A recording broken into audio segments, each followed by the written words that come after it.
Welcome to Color Your Palette. Today's recipe is very simple and it is everyone's favorite at my house. That is Kadala Kurma. It is a versatile dish in most of the Indian houses, and let's see how I make it. These are the ingredients required to make this recipe.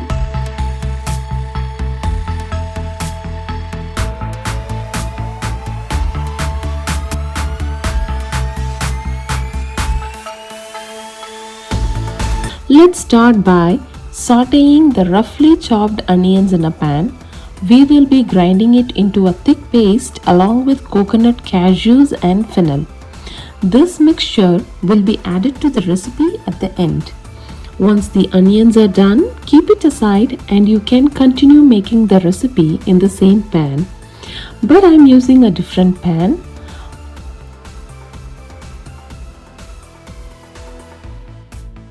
Add oil, and when it is hot enough, add mustard, cumin, fennel, star anise, cloves, cardamom, curry leaves, bay leaves and chilies. Saute it for a few seconds.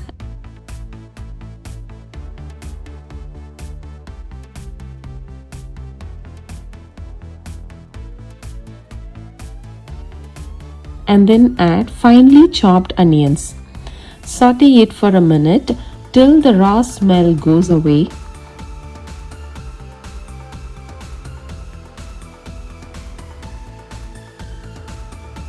Then add ginger garlic paste and saute it for a minute. Then add the tomatoes. At this point, add salt and turmeric powder and saute it till it becomes mushy and cooked well. Now, the base for the curry is done. Add potatoes and drumstick. I don't have access to fresh drumsticks, so I'm using frozen ones. You can use either fresh or frozen.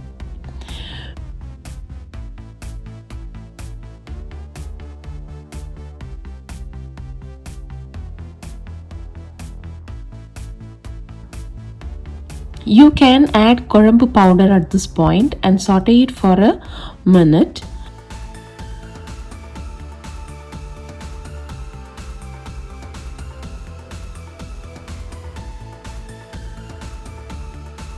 Now cover and cook, and be sure to open the lid in between to give it a stir to avoid food burning.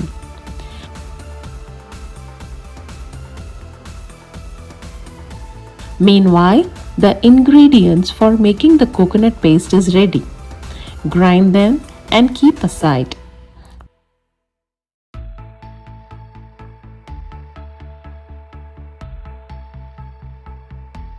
Now the mixture is cooked and it's time to add the boiled kadala. Now add water. Here I am adding about 3 cups of water, and you can add a cup extra if you want, and let it come to a boil. Now is the time to add the ground paste and give it a stir. Let it cook for 2 to 3 minutes additionally.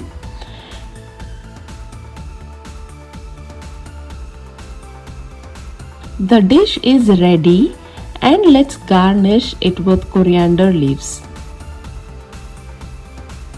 This gravy is a great accompaniment for rice, chapati, dosa and idli. Today I am serving this recipe with jeera rice. Hope you have enjoyed this recipe. If you like this recipe, please like, share and subscribe to our channel. Thank you.